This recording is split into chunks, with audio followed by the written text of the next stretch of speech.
It's Super Saiyan God, bro. It's Super Saiyan God. Then the Super Saiyan 3 after that. So look, today this video was talking about what is the most useless form in Dragon Ball. The most useless. It's obviously Super. Bruh, when is the last time you really seen them use Super Saiyan God? Like, other than, I guess, they used it really 3 times, bruh. The first, the Battle of Gods. When the second time was it Broly? It was Super. And that was for the tournament of power or whatever. And I think they used it for like an episode or two. And then the Broly movie, and I don't remember it after that. That was it. And Super Saiyan 3 was only used like probably 3, 4 times as well. I don't remember. But like today we just finna watch this Carthu's Dojo video and we finna react to it because I'm gonna be honest, bruh. My rating is Super Saiyan God, Super Saiyan 3. Um I can't really say Super Saiyan 2. And I can't say blue because they've been using that. But we gonna react to this video, bruh. Like, subscribe, comment, share, do whatever you want. Please subscribe. I need more subscribers, bro. Nobody subscribing. And let's get to it, bro. If I asked you to name the most useless form in Dragon Ball, I'm sure you're all thinking of different answers. But what's actually the most useless form in the entire series? Maybe they even all have a purpose when looked at narratively. And let me just get this out of the way immediately. It isn't Super Saiyan 3. Now, I play up my hate for Super Saiyan 3 because I think it's funny, but my dislike for it almost entirely comes from what it did to Goku's character in the Buu saga, and the fact that it feels very forced into the narrative when compared to the foreshadowed Super. I mean, it was for, like, you gotta think, bro. When Super Saiyan 3 showed up, bro, it was out of nowhere, bro. Goku never hinted at it. The most that we know is that he's been training in that, bro. He never hinted at it. He never said anything about it. Usually when Goku got some type of new power, bro, I'm pretty sure he'd be liking to show it off. Like, with instant transmission, he was like, hey, guys, look what I can do, and just did it. He did it, bro. He showed us that. I mean, even with the hyperbolic time chamber, that came out of nowhere, too, but he shows us stuff. He doesn't just hide it all the time. Like, that that was just out of nowhere, bro. That was just for like, that was pure plot armor, in my opinion. I'm not gonna lie.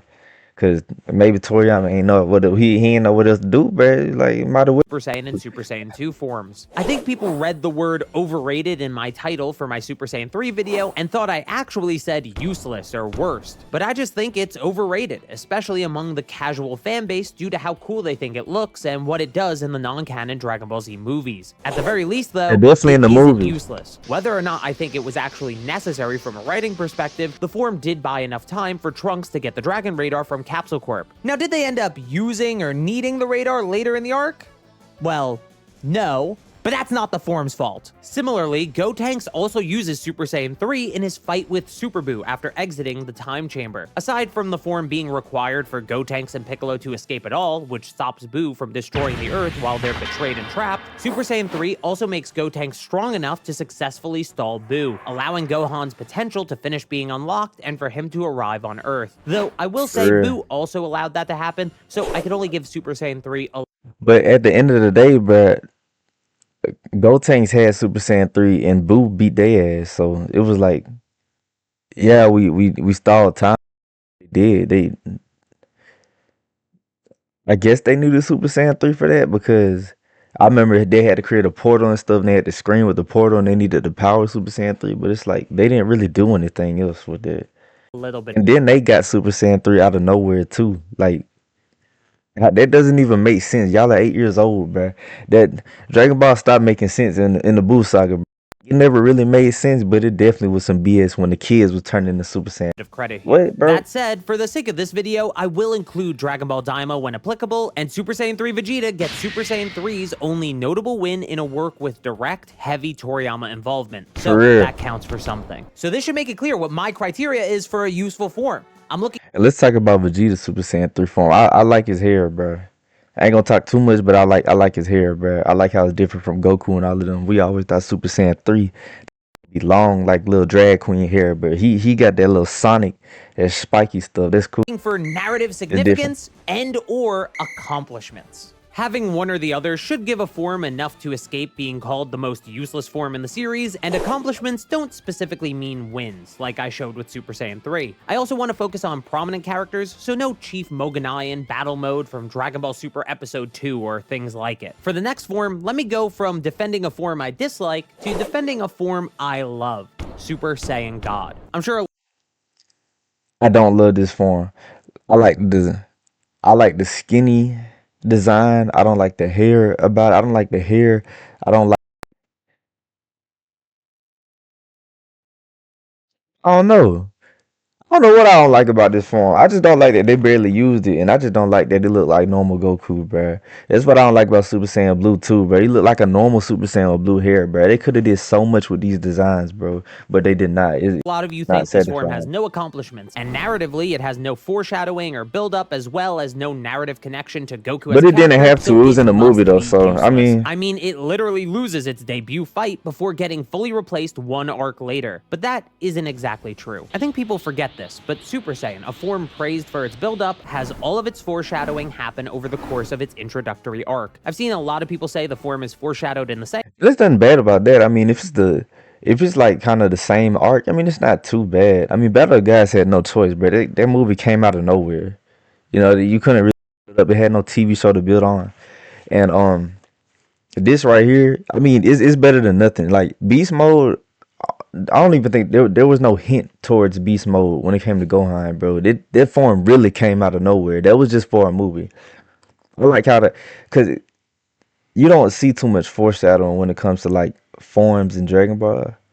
Like like you do, they'll say that there's powers that somebody could reach and potentials and stuff, but it's never like, oh, you're about to get this new form.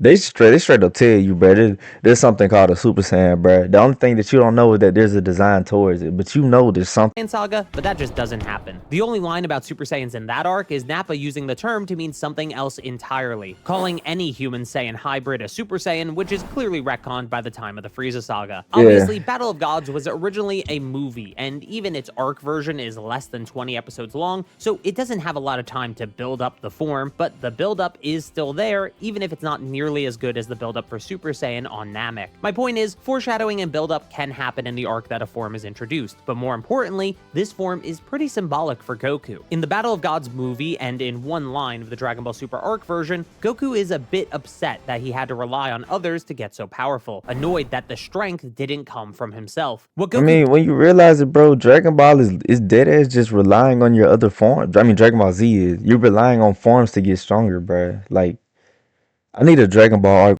base form is like the primary, like, the factor. Like, oh, we got to get stronger, like, base wise, bro. You can't just be relying on Super Saiyan, bro. I think the moral arc was kind of like that at the start. doesn't realize is that the people involved in the ritual only exist and can participate Maybe, in I the don't know. ritual successfully because of him. Of course, his sons and his unborn grandchild are directly linked to him, but Vegeta changing as a person and settling down on Earth, starting a family of his own, are also due to Goku's influence. Goku's actions created a world where 5 other righteous Saiyans could even exist. So when they pour their hearts, not their power, into Goku, it's as if he's being given back what he gave to all of them so he can protect them from the god of destruction.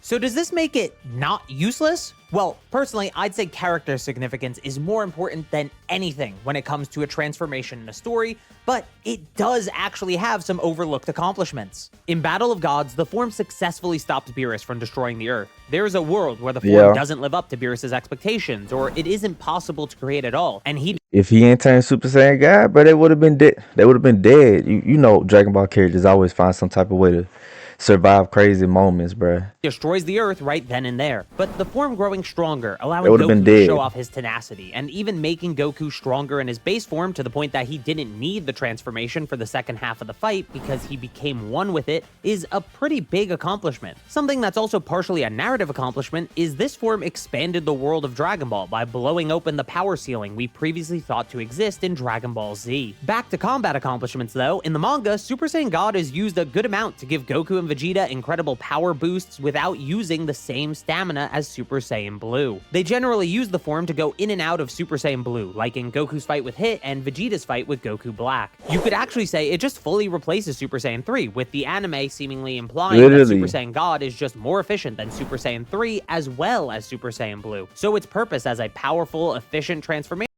fills the role that forms like Super Saiyan and Super Saiyan 2 had in late Dragon Ball Z. Speaking of Super Saiyan Blue, I know I need to mention it, but it's not really worth talking about for too long because it just isn't a useless form. It's been around too long, and at the very that's what I was saying before, bro. Like, Super Saiyan Blue became the new Super Saiyan, bro. Like, every time in Super they wanted to transform, they would just transform either to maybe for some reason, but mostly Super Saiyan Blue. Not even God.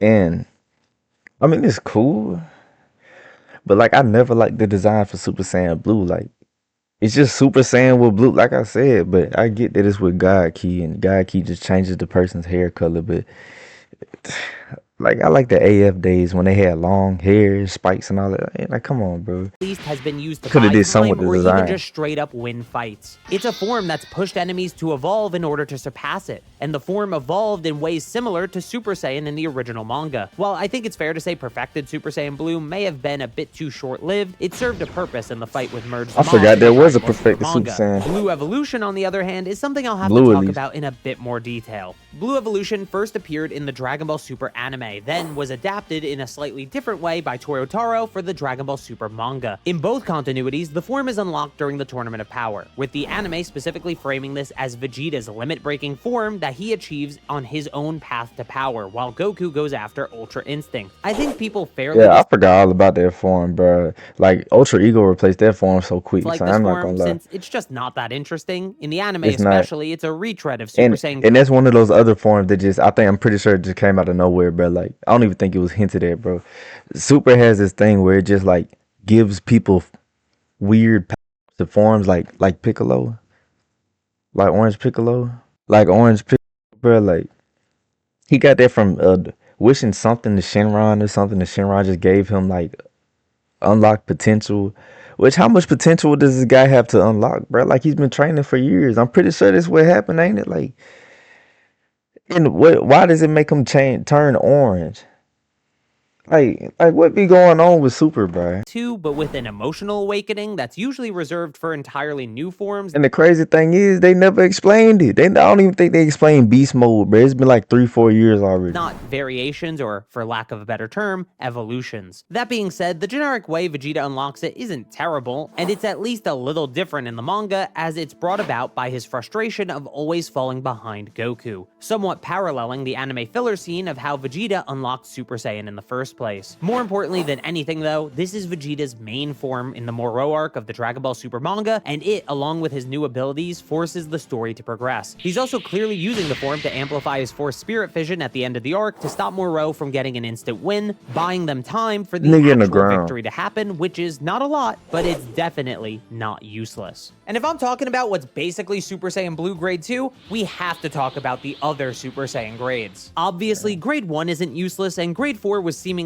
essential to surpassing the Super Saiyan wall, something Grade 2 and Grade 3 thought they did, but actually a lot of people don't know about the grades, but he about to explain it, I'm pretty sure. So just listen closely, son. If you don't, then I will. Let's talk about those two. Super Saiyan Grade 2 is a stronger version of Super Saiyan Grade 1, but it still has the same drawbacks as Super Saiyan Grade 1, like emotional instability, restlessness, and seemingly some amount of stamina drain. Grade 3 further exacerbates those issues and adds on the downside of slower speed, making it effectively useless in combat. Yeah, like Super Vegeta, or you know how Future Trunks, he got his normal form, and then he got that big ass form, bro. You never see him use that, bro. Wait, what did he say that was Grade 3? Yeah, that's Grade 3. They don't use that, bro. That's strong. I think that's one of their most strongest versions of Super Saiyan 1, but it's so slow to the point where it's just used. While In Dragon Ball, the main thing about the characters is that they fast and powerful. If you don't got both, then You're fucked, bro. Like real Grade 2 has talk. the combat accomplishment of being able to beat Semi-Perfect Cell had it not been Vegeta fighting him. Grade 3 has nothing, right? Surely this is the most useless form in all of Dragon Ball. Well, I've always held the belief that Grade 2 and even Grade 3 exist to serve a purpose narratively. Goku has to find these forms just like Trunks and Vegeta did in order to see their flaws. They are a necessary stepping stone to surpassing the Super Saiyan wall and overcoming what was thought to be the greatest power in the universe. So while Super Saiyan Grade 3's best accomplishment in battle is future Trunks using it as a distraction during his spar with Vegeta in the Dragon Ball Super anime, its narrative importance shouldn't be overlooked. But it's honestly the biggest contender for most useless form that I've discussed so far. While we're talking about future Trunks, I'm sure most of you were expecting this one. Now, before he says anything else, bro, I'm actually wondering if Super Saiyan 2 got any grades, which they probably it should. I feel like it do, but I don't know. I just never. Super Saiyan Rage, the form that appears out of nowhere with no explanation before or after its introduction and doesn't win a single fight. This That could be a Super Saiyan 2 grade right there, but they form don't is explain it. Like Super never explains stuff. They just give us stuff. That like why? and Why? was probably made to sell merchandise, but It was does definitely have made a to sell small merchandise. explanation. In that spar with Vegeta I mentioned before, Trunks hones in on the blue energy that makes the power of Super Saiyan Blue, even understanding it to be a god's power using context clues. At first, this made Trunks complacent that his father and Goku would take care of Goku Black for him, but after Vegeta tells him he needs to look beyond the threat in front of him, Trunks resolves himself to get stronger on his own and even surpass his father. So a form like Super Saiyan Rage that mixes a Super Saiyan aura with a blue aura could be seen as Trunks' solution to growing stronger after training with Vegeta and trying to replicate Super Saiyan Blue. It could be seen as that, but they like I said, bro, they never explain it, bro. So they just like leave us guessing. And it's not like one of those things where they want us to make theories about it. They just never care. They just give us shit so they could win. It's very thinly written, but it is there, and its transformation scene where Trunks rejects having committed sins is pretty damn cool. Importantly, when it comes to accomplishments in battle, it allowed Goku and Vegeta to escape as Trunks was able to hold off Goku Black and Zamasu. It's a mediocre transformation at best, but I think calling it the most useless form would be a bit much. It's a fan-made transformation. To rapid fire through a few forms that have some haters and detractors, but are far from useless. Ultimate Gohan bought time for Goku to return to life, and more importantly for Vegeta. But I like Ultimate Gohan, bro. It's just something about Ultimate, bro. He cool. I can stand him. I don't care if he looks normal. I can stand Ultimate Gohan, bro. He was cool, to Earth bro. in the Buu Saga. Even more impressively, in Super, it gets some wins in the Tournament of Power, with the manga version having Ultimate Gohan draw with Kefla. Narratively, a form that represents Gohan's hidden potential is about as on the nose as a transformation can get, so I think it works, even if it feels a bit like a retread of what happened. I would be able to stand Beast Mode too if they would just further explain it and just like hint at it more or something. If it just made more sense, bro, I could stand there, bro. But it's like, why? Cell Saga in some minor ways. And then the fact it was supposed to be a Piccolo movie, like why? I just want to sell stuff, bro. We're talking about potential, I should mention Frieza. I can already see the comments saying that Frieza's original transformations made him weaker, but I don't think that has anything to do with their usefulness, since they're specifically made to help Frieza not lose control. Out of all of his suppression transformations, his third form has the least on-screen accomplishments, though it does beat everyone present at the fight. Yeah, I'm about to say, he be spamming with them beams, though. Absolutely nothing. Frieza just wanted to show off his true form and true power, even when he didn't need to at that exact moment. At least Frost got to use the form for a little bit in Dragon Ball Super. Speaking of what happened on Namek, Zarbon has a very weird transformation, in hindsight at least. His monster form is sometimes called his true form, as I discussed in my video on all the transformations in Dragon Ball, but like I did there, I'll consider it a transformation rather than his base form. The weird thing about this form is that it's hyped up as a massive increase in power by several characters, when if you actually do the math, it has to be less than a 2x multiplier. That being said, it did beat Vegeta, and narratively, it's used to set up both Frieza and Goku transforming later in the arc. So I thought Vegeta won that fight. Hold on. So who helped Vegeta out?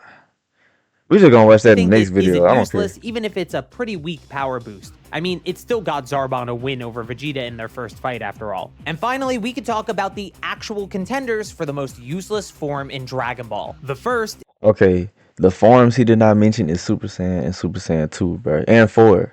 If 4 counts. I don't know if he's gonna mention it. Is the Great Namekian form. This is the form that Piccolo uses to grow huge, and had this video been made a few years ago, I'd actually say it's the most useless form in the series.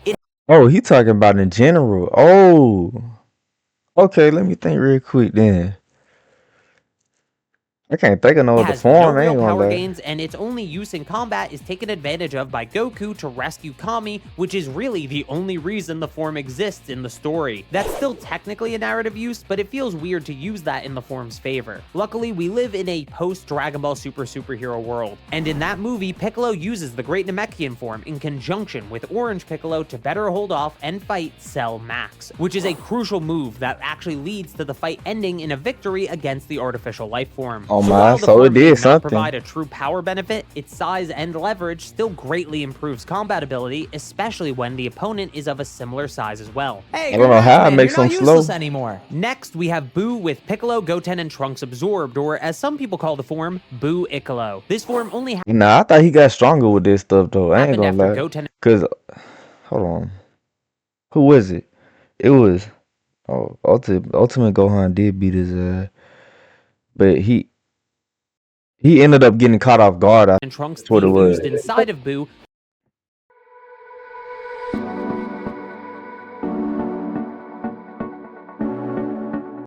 So Piccolo became the dominant absorption in Buu's body. This form is a drastic reduction in Buu's power and allowed Goku to leave Buu to Gohan instead of having to fuse with him. If this had been the end of Buu, then maybe there could be an argument for this being the most useless form in the series, but it wasn't. Add on the fact that this form was an accident and purposefully bad, as well as having some foreshadowing, and I think it works narratively at least. There's also the fact that Piccolo's intelligence, which is the specific reason Buu absorbed him, is what leads to him planning ahead in the heat of the moment and absorbing Gohan, which is likely even worse than had the kid stayed fused inside of Buu. All in all, even Nah, I wouldn't.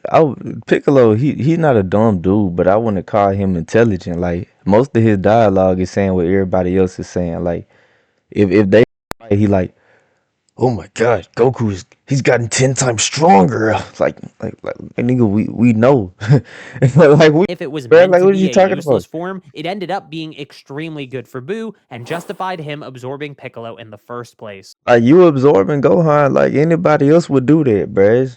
It's not really a smart move. Like I mean, it's smart, but it's like what else am I finna do? They did this. Now we're finally here. The form I consider to be the most useless form in all of Dragon Ball. What if he And said funny Super Saiyan enough, 2? it also has to do with Piccolo. To Oh, me, the most useless form in Dragon Ball is Piccolo's potential unleashed form. that's what I was like, bro. You gotta think. It's called potential unleashed. How much potential unleashed does this nigga have? He's been fight. How old is he? Like 30 or 40 in the story right now? How you still got unleashed? Get this shit off my damn screen. How you still got unleashed potential, nigga? You 30 or 40, bro. You've been training for years, bro. Non-stop. You literally meditate every day. What the fuck do you? At this point, Goku has some too. He has some unleashed potential because he already got Ultra Instinct. And that form barely makes sense because this nigga's been training 30, 40 non-stop years. And we all of a sudden telling him that he's not that good at when it comes to focusing, when it comes to fighting and stuff. Like,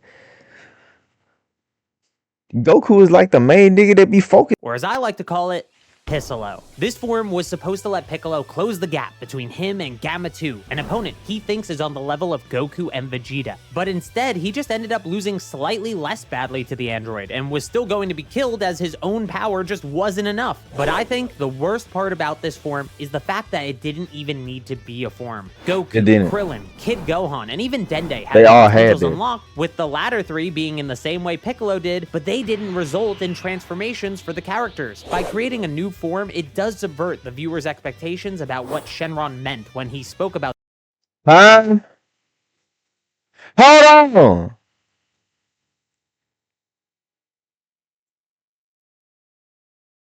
throwing in a little bit extra, as that form could be seen as the extra since it's something that didn't happen in the past, but the cost of that likely unintentional subversion is the creation of the most useless form in all of Dragon Ball. A form Literally. that couldn't be Plus he had Orange Piccolo after that, bro. Like, son. Like, why? What was the point? It didn't have to even be a form for real, bruh. Like, I get it. Why did he turn light? His form is the foe it was acquired to beat, and is instantly replaced by a far more Orange powerful Piccolo. and narratively significant form, Orange Piccolo. If you want to think about it in a slightly funny way, Shenron gave Piccolo the orange form because he knew that he didn't have potential like that on his own, which is almost as sad as it is funny. So yeah, Literally, Piccolo is the bruh. most useless form in all of Dragon Ball. Thank you to all the channel. That's what happened with Granola, bro. Like, they know he's not that powerful and stuff, so they just gave him something that, well, Granola, he was gonna have the power, but gave him power that he was gonna have 40 years in advance or something like that.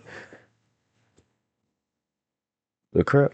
With Piccolo, they just gave him like, they just gave, I don't know what they did, bro. They just gave this nigga power, bro, that he couldn't even have, like what he just said. So I don't know. This weird. Dragon Ball is supposed to be about training, bro. They just giving niggas buffs and stuff. It's weird. But really, I still stick with Super Saiyan. Super Saiyan guys are useless form, bro. Like they use it like once or twice and that's it, bro. And in 3, it's not. They have a lot of fights with it. Not a lot of fights, but probably around somewhere near 10. But I mean, it does more than Super Saiyan God. Even though they don't win all the time, it just looks cooler and I don't really catch W's. It just looks cooler, I guess. I don't know. But yeah, comment down what y'all think is the most useless form. Subscribe, do some more stuff, bro. Catch me on my next video. Peace out, bro.